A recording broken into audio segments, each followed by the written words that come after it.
नमस्ते दोस्तों। आज हम ये टॉपिक करते हैं जो कि डेटा स्ट्रक्चर पढ़ने से पहले हमें मिनिमम नॉलेज की रिक्वायरमेंट होनी चाहिए। कौन कौन से टॉपिक कवर करने चाहिए हमें? Like variable, loop, conditional statements, functions, arrays, structure and pointers. इसमें से कुछ पॉइंट कवर करते हैं इस वीडियो के अंदर जो कि इम्पोर्टेंट है। फंक्शन फंक्शन क्या होते हैं? ब्लॉक ऑफ कोड होते हैं जो कि स्पेसिफिक टास्क को परफॉर्म करने में यूज होते हैं। लेकिन ये फंक्शन तभी काम करता है जब किसी एक्टिवेटेड फंक्शन के द्वारा कॉल होता है। Types of function. अब फंक्शन के टाइप क्या होते हैं? दो टाइप के फंक्शन होते हैं, built in function, user defined function. जो बिल्ट इन फंक्शन होते हैं वो प्री डिफाइंड फंक्शन होते हैं। फॉर एग्जांपल, अगर सी लैंग्वेज की बात करें तो print F and scan. User defined function क्या होते हैं कि जो प्रोग्रामर बनाता है कुछ स्पेसिफिक टास्क को करने के लिए, उसको बोलते हैं यूजर डिफाइंड फंक्शन। फंक्शन के पार्ट की बात करते हैं। फंक्शन के तीन पार्ट होते हैं। कौन कौन से? Function prototype declaration, function definition, calling of function. अब एग्जाम्पल के साथ समझने की कोशिश करते हैं। सबसे पहले फंक्शन प्रोटोटाइप डिक्लेरेशन क्या होता है? ये कंपाइलर को बताना होता है कि जैसे ये है इंट सम, इंट ए, इंट बी, तो ये इसकी प्रोटोटाइप डिक्लेरेशन कहलाती है। और सेमीकोलन भी है लास्ट में ना। तो ये कंपाइलर को ये बताता है कि इसका रिटर्न टाइप ये है, इस नाम का फंक्शन आ रहा है, और उसके अंदर जो पैरामीटर लिस्ट है उसके अंदर दो पैरामीटर है इंटीजर टाइप के। ये होती है प्रोटोटाइप डिक्लेरेशन। नेक्स्ट आता है फंक्शन डेफिनेशन। फंक्शन डेफिनेशन क्या होता है? एक्चुअल में जहाँ पे बिजनेस कोड होता है फंक्शन का, वो क्या बन जाता है? Function definition. और उस फंक्शन डेफिनेशन के अंदर करली ब्रेसेस के अंदर जो पार्ट होता है वो फंक्शन की बॉडी कहलाता है। यहाँ से लेके और यहाँ तक ये रिटर्न ए प्लस बी कर रखा है, ये क्या है? बॉडी ऑफ द फंक्शन है। तो डेफिनेशन ऑफ द फंक्शन कैसे राइट करेंगे? इंट फंक्शन का नेम, पैरामीटर लिस्ट के अंदर पैरामीटर है, नेक्स्ट करली ब्रेसेस है। अब यहाँ पे सेमीकोलन नहीं है, ये ध्यान रखना। ऊपर जैसे प्रोटोटाइप डिक्लेरेशन किया था और पैरामीटर जो लिस्ट है उसके बाद में सेमीकोलन लगाया था, लेकिन यहाँ पे क्या है? करली ब्रेसेस बॉडी है। जो मेनली बिजनेस जो लॉजिक होंगे वो यहाँ पे राइट किए जाएंगे। इस तरह से फंक्शन की डेफिनेशन राइट करते हैं। लास्ट पार्ट है फंक्शन की कॉलिंग। अब फंक्शन की कॉलिंग, जब तक फंक्शन को कॉल नहीं करेंगे तो वो क्या है? यूजलेस है। इसलिए ये पार्ट भी इंपॉर्टेंट है। तो कॉलिंग कैसे करें? अब उसका रिटर्न टाइप नहीं आएगा फंक्शन का, तो क्या आएगा? सिर्फ फंक्शन का नेम आएगा, उसके अंदर आर्ग्यूमेंट पास करने पड़ेंगे। जो कॉलिंग के टाइम पे जो वैल्यू या वेरिएबल का नेम जो यूज करते हैं उनको बोलते हैं आर्ग्यूमेंट। और जब हम डेफिनेशन राइट करते हैं उस टाइम में जो वेरिएबल यूज करते हैं उनको बोलते हैं पैरामीटर। ठीक है। तो इस टाइप से थर्ड वन पार्ट जो है, सम रिटर्न टाइप नहीं है और उनकी वैल्यू पास कर दी, या वेरिएबल लेते हैं और उनकी वैल्यू को इनिशियलाइज करके वेरिएबल डायरेक्टली पास कर देते हैं। तो ये बन जाता है कॉलिंग वाला पार्ट। अब देखते हैं कि एक फंक्शन में तीनों पार्ट किस तरह से यूज होते हैं। तो यहाँ पे हेडर फाइल है टॉप पे, stdio.h। प्रोटोटाइप डिक्लेरेशन है फर्स्ट पार्ट, इंट सम, इंट ए, इंट बी। ये प्रोटोटाइप डिक्लेरेशन फर्स्ट पार्ट है। सेकंड पार्ट यहाँ पे है मेन के बाद में, ये फंक्शन की डेफिनेशन है। यहाँ पे बिजनेस लॉजिक है कि ए प्लस बी को रिटर्न करवा दे। नेक्स्ट मेन के अंदर आए, और मेन में क्या है? यहाँ पे सम, नम वन, नम टू। ये क्या है? इसका होल्डिंग वाला पार्ट है। रिजल्ट के अंदर स्टोर हो जाएगा ये जो रिटर्न किया ए प्लस बी, और रिजल्ट को हम प्रिंट कर। ये तीनों पार्ट इस तरह से एक फंक्शन के अंदर हम एक प्रोग्राम के अंदर यूज करते हैं। पैरामीटर और आर्ग्यूमेंट के बारे में पहले ही बता चुके हैं कि पैरामीटर क्या होता है कि जब फंक्शन की डेफिनेशन राइट करते हैं तो जो यूज करने वाले जो वेरिएबल है उनको बोलते हैं पैरामीटर, और जब कॉलिंग के टाइम पे जो वेरिएबल यूज करते हैं उनको बोलते हैं आर्ग्यूमेंट। कैसे? देखो, ये फंक्शन की डेफिनेशन है। यहाँ पे एक्स और वाई है, ये क्या कहलाते हैं? पैरामीटर कहलाते हैं। लेकिन जैसे कॉल करते हैं तो कॉलिंग के टाइम पे ए और बी ये क्या बन गए? आर्ग्यूमेंट। अब आर्ग्यूमेंट और रिटर्न टाइप के बेस पे भी फंक्शन के कुछ टाइप होते हैं। Like four type of function होते हैं। कौन कौन से? No argument and no return value, no argument and with return value, with arguments and no return value, with arguments and return value. अब वन बाय वन करके इनको पढ़ते हैं। सबसे पहले no arguments and no return value. Example से clear करते हैं। सबसे पहले देखो, ये एग्जाम्पल है, हेडर फाइल टॉप पे फंक्शन है और मेन है। अगर मेन के पहले फंक्शन राइट करते हैं तो हमें प्रोटोटाइप डिक्लेरेशन को राइट करने की ज़रूरत नहीं होती है। हम वी कैन इग्नोर कौन सा वाला पार्ट, प्रोटोटाइप डिक्लेरेशन। डायरेक्टली हम डेफिनेशन देंगे और मेन के अंदर जाके कॉल करेंगे। क्लियर? ठीक है। यहाँ पे फंक्शन बना रखा है वॉइड ग्रिड, ग्रिड और प्रिंट एफ स्टेटमेंट का यूज किया हुआ है, एक मैसेज प्रिंट करना है, सिंपल। यहाँ पे वॉइड कहता है कि नो रिटर्न टाइप है और इसके अंदर पैरामीटर के अंदर पैरामीटर भी नहीं है, तो क्या बन गया, no arguments and no return value. ठीक है, मेन के अंदर जाएंगे, इसको कर लेंगे। इस तरह से हम इसको यूज करते हैं। First one, no arguments and no return value. Second, no arguments and with return value. अब फंक्शन बनाते हैं हेडर फाइल के नीचे, इसका रिटर्न टाइप इंट है और ब्रैकेट के अंदर कोई पैरामीटर नहीं। 0 से लेके और 99 तक रैंडम नंबर जनरेट करवाने के लिए रैंड का यूज किया हुआ है।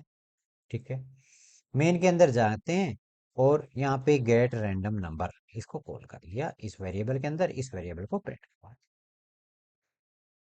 ठीक है, तो क्या बन गया ये, आर्ग्यू पैरामीटर तो नहीं है बट क्या है, रिटर्न टाइप, रिटर्न वैल्यू देगा ये integer, with returns and with arguments and no return value. Argument parameter list के अंदर पैरामीटर है बट रिटर्न टाइप वॉइड है, ये समझाने की कोशिश कर रहे हैं। तो फिर क्या करेंगे, अब प्रिंट एफ स्टेटमेंट इसी के अंदर यूज करेंगे, ये रिटर्न तो करेगा नहीं, इसलिए हमें प्रिंट एफ स्टेटमेंट यहीं पे यूज करना होगा। अब इसको कॉल कर लेंगे, किसी वेरिएबल के अंदर कॉल नहीं करेंगे, डायरेक्टली इसको कॉल। क्लियर फंडा? कहीं पे कोई doubt? Last with arguments and return value. अब इसके अंदर क्या होता है, विद पैरामीटर्स, ये पैरामीटर लिस्ट के अंदर पैरामीटर भी है, लेकिन return type integer, return value भी है। ए प्लस बी को रिटर्न कर दिया, मेन के अंदर आए और इनको कॉल कर लिया एक्स वाई की वैल्यू से, एक्स वाई की वैल्यू यहाँ से मिल रही है और वेरिएबल के अंदर इनिशियलाइज किया और रिजल्ट को प्रिंट करवा देंगे। ये थे फंक्शन के टाइप, रिटर्न वैल्यू, या पैरामीटर हैं पैरामीटर लिस्ट के अंदर उसके बेस पे या नहीं है। अब आगे आता है स्ट्रक्चर क्या होता है। स्ट्रक्चर क्या होता है, यूजर डिफाइंड डेटा टाइप होता है, जो कि हमें क्या करता है, ये अलाउ करता है कि हम डिफरेंट डेटा टाइप के वेरिएबल्स को एक सिंगल यूनिट के अंदर बाइंड कर पाए, ग्रुप कर पाए। सिंटेक्स क्या होता है, सिंटेक्स ये होता है कि स्ट्रक्ट कीवर्ड का यूज करते हैं, फिर उसका यूजर डिफाइंड नेम राइट करते हैं, स्ट्रक्चर का नेम, करली ब्रेसेस लगाते हैं, सेमीकोलन लगाते हैं, और इस पार्ट के अंदर हमें मेंबर का यूज करना होता है, डिफरेंट डेटा टाइप का यूज करके, जिस तरह से वेरिएबल डिक्लेयर करते हैं। स्ट्रक्चर वेरिएबल डिक्लेरेशन किस तरह से होती है, जो स्ट्रक्ट कीवर्ड है वो तो यूज करेंगे, नेक्स्ट स्ट्रक्चर का नेम जो अभी बनाया वो, और next user defined name, variable name, semicolon. Access कैसे करते हैं मेंबर ऑफ ए स्ट्रक्चर, तो अब एक पूरे प्रोग्राम को समझते हैं और फिर देखते हैं कि किस तरह से डॉट ऑपरेटर का यूज करके हम एक्सेस कर पाते हैं। तो इससे क्लियर हो जाएगा।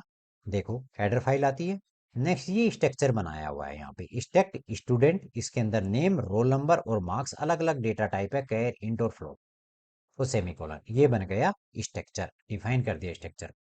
अब इसका एक वेरिएबल चाहिए स्टूडेंट का, मेन के अंदर जाते हैं, stack student student one, variable बना दिया। अब इस डॉट ऑपरेटर का यूज करके इसके मेंबर, स्ट्रक्चर के जो मेंबर हैं, नेम, रोल नंबर और मार्क्स, इनको एक्सेस करना है।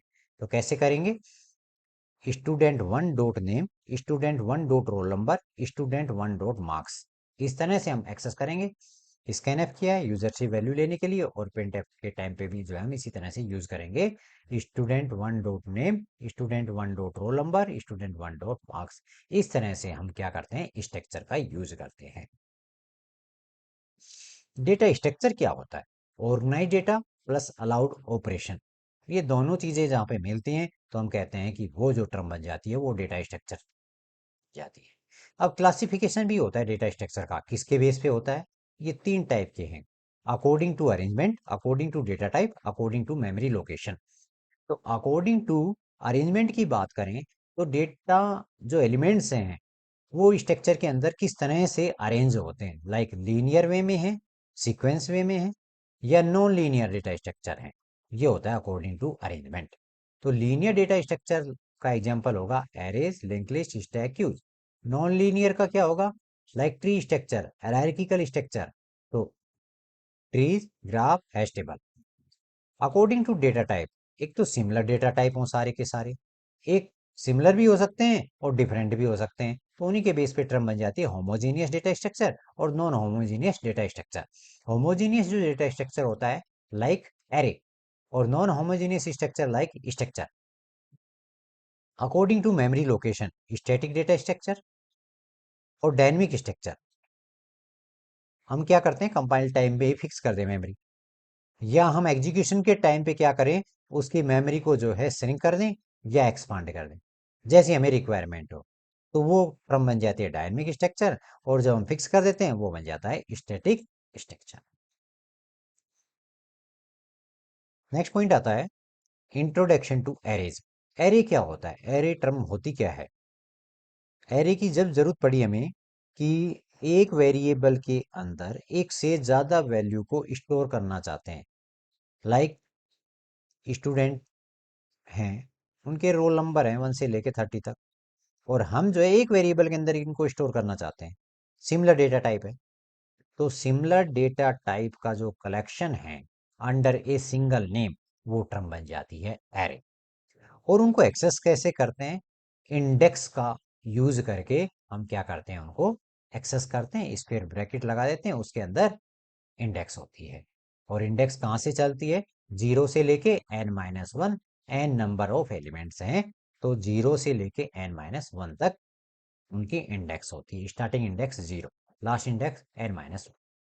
Type of arrays, one dimension array, multi dimension array. Multi dimension के अंदर रो एंड कॉलम होती है, और वन डायमेंशन के अंदर सिंगल जो है रो या कॉलम की बात कर सकते हैं। अब एक एग्जांपल लेते हैं वन डायमेंशन एरे का। देखो, सबसे पहले हेडर फाइल है, मेन के अंदर ये स्क्वायर ब्रैकेट आ गया, और ये क्या बताता है कंपाइलर को कि ये यूज जो नंबर टर्म यूज हो रही है, वेरिएबल जो यूज हो रहा है, वो एज ए एरे, यानी कि एक से ज्यादा वैल्यू स्टोर करेगा, और ये इनके अंदर कर्ली ब्रेसेस के अंदर वैल्यू इनिशियलाइज कर रखे। तो डिक्लेरेशन और इनिशियलाइजेशन एक साथ है। नेक्स्ट, अगर इनकी वैल्यू को नंबर्स की इंडेक्स के बेस पर हम एक्सेस करें तो एक लूप लगाना होगा, 0 से लेके लेस देन 5 तक, यानी कि 5 एलिमेंट है, तो 0 से लेके और 4 तक इंडेक्स हो जाएगी, और स्क्वायर ब्रैकेट के अंदर आई लगा देंगे। तो जैसे जैसे लूप बढ़ता जाएगा वैसे वैसे ये वैल्यू जो है एरे के अंदर जो एलिमेंट्स हैं उनकी वैल्यू को एक्सेस कर पाएंगे। तो ये था हमारा 1D एरे इन सी, सी का यूज करके जो है हम ये कर रहे हैं। 2 डायमेंशन एरे, यानी कि रो और कॉलम की फॉर्म के अंदर अगर एलिमेंट को अरेंज करें तो वो 2 डायमेंशन एरे बन जाता है। और 2 डायमेंशन एरे के लिए हमें क्या करना पड़ेगा? डिक्लेरेशन के टाइम पे 2 स्क्वायर ब्रैकेट लगाने होते हैं, एक रो के लिए, एक कॉलम के लिए। इनिशियलाइजेशन भी उसी तरह से करना होता है जिस तरह से आप करके आए हो, लेकिन इनके सबके बाहर एक कर्ली ब्रेसेस देना होगा, एक ग्रुप, दूसरा ग्रुप, तीसरा। एक्सेस करने के लिए 2 रूट की रिक्वायरमेंट होगी, एक लूप आई पे 0 से लेके, यानी कि रो पे, एक कॉलम पे, और फिर इनको प्रिंट करवा देते हैं। प्रिंट करते वक्त भी 2 स्क्वायर ब्रैकेट की जरूरत पड़ती है। ठीक है, हम करते हैं इंसर्शन ऑपरेशन ऑन एरे। अब ये इंसर्शन ऑपरेशन, दो टाइप की ऑपरेशन है, इंसर्शन ऑपरेशन और डिलीशन ऑपरेशन। पहले यही दोनों करते हैं हम, सर्चिंग का कॉन्सेप्ट छोड़ते हैं अभी। तो इंसर्शन ऑपरेशन ऑन एरे, ये वाला कॉन्सेप्ट किस तरह से किया जाए? क्या कहता है इंसर्शन ऑपरेशन? कि हमें कोई भी स्पेसिफिक पोजीशन के ऊपर एलिमेंट ऐड करना है with in array. For example, यहाँ पे एक डायग्राम दिया हुआ है, एरे 0, एरे 1, एरे 2, 3, 4, इसका मतलब 5 एलिमेंट्स है। इसके अंदर ये एक एलिमेंट ऐड करना है 1 और 2 इंडेक्स के बीच में। तो क्या लॉजिक होगा इस चीज का? या क्या पॉइंट होंगे। देखो सिंपल सी कहानी है कि अगर हम यहाँ पे इंसर्ट करना चाहते हैं तो क्या होगा, 2, 3 और 4 इंडेक्स की +1 हो जानी चाहिए। यानी कि जैसे इसके बीच में आएगा तो इनकी इंडेक्स इंक्रीज होना चाहिए +1। ठीक है। दूसरा, एक कोई पोजीशन हो, इस पर्टिकुलर स्पेसिफिक पोजीशन के ऊपर हम क्या कर रहे हैं, इसको क्या कर रहे हैं, इंसर्ट करना चाहते हैं। तो स्पेसिफिक पोजीशन जैसे ही मिले वहां पे उसको इनिशियलाइज कर देंगे इसकी वैल्यू के साथ में। इस एरे की पर्टिकुलर वैल्यू होगी, उस वैल्यू के साथ में स्पेसिफिक पोजीशन के साथ क्या कर देंगे, इनिशियलाइज कर देंगे। ये काम करने हैं बेसिकली हमें। और कहाँ से, यहां से आए लास्ट से और पोज तक चलाएं एक लूप, और जैसे पोजीशन मिले तब ये काम हो जाएगा। ये काम करना है हमें। तो क्या इंपॉर्टेंट टॉपिक होंगे इसके याद करने के लिए हमें, कि एक तो element to be added, so index will change like array of I क्या हो जाए, i+1 हो जाए, इंडेक्स इंक्रीज होगी +1 से। दूसरा, जैसे ही पोजीशन मिले तो पोज -1 पे क्या कर दें, वैल्यू को इंसर्ट कर दें। मुझे 3 पोजीशन पे करना है तो उसकी इंडेक्स क्या होगी, 2। नेक्स्ट, लूप कैसे लगाएं, लास्ट से पोज -1 तक आते जाएं, आई को डिक्रीमेंट करते जाएं, और जैसे पोजीशन मिले वहां पे कर दें। तो ये 3 पॉइंट है जो कि इंसर्शन के टाइम पे हमें जरूरत पड़ती है।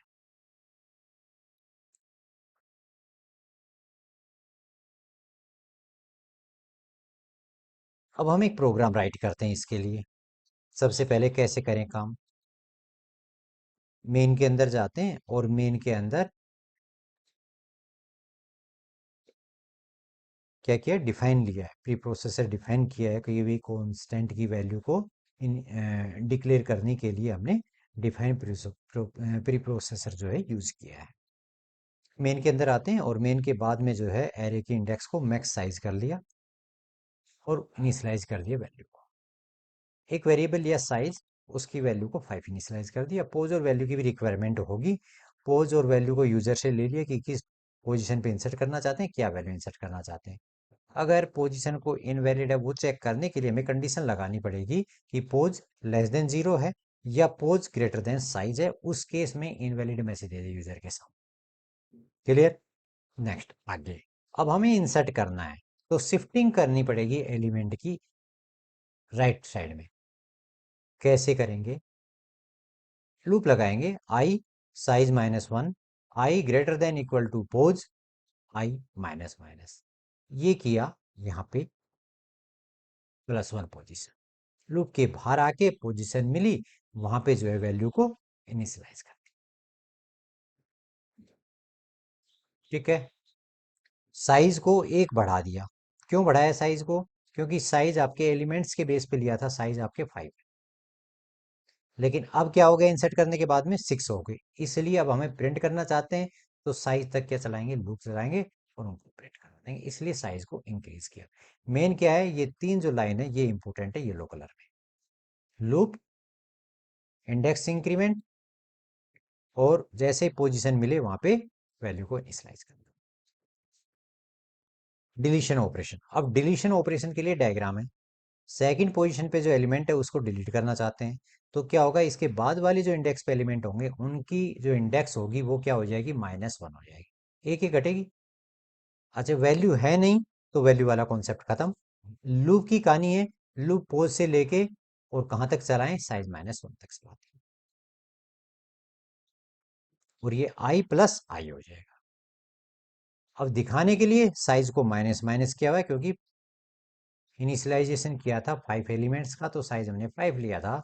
अब एक डिलीट कर दिया तो क्या हो गया, 4 हो गया, इसलिए -1 कर दिया साइज। और यहाँ से 0 से लेके और साइज तक जो है लेस देन तक लूप्स लगाते हैं और उनको प्रिंट करवा देते हैं डिलीट करने के बाद में हमारे पास में क्या बचा। तो इस तरह से हम जो है डिलीट ऑपरेशन करवाते हैं। और उसके लिए इंपॉर्टेंट जो पॉइंट्स हैं वो क्या होते हैं, एक तो होता है कि साइज जो है कम कर देते हैं, शिफ्टिंग कर देते हैं लेफ्ट की साइड, i+i हो जाता है। नेक्स्ट, लूप पोज -1 से लेके n-1 तक लगा देते हैं, या n तक जो है लेस देन तक चला देते हैं। तो इस टाइप से जो है हम क्या करते हैं, ये ऑपरेशन इंसर्शन और डिलीशन ऑपरेशन करते हैं। Hash define use give pre processor directive है जो कि डिफाइन करने में, किनको डिफाइन करने में, कांस्टेंट और मैक्रो को डिफाइन करने में यूज की जाती है। Okay, thank you very much. Hope करता हूँ कि ये आपको समझ में आया होगा टॉपिक।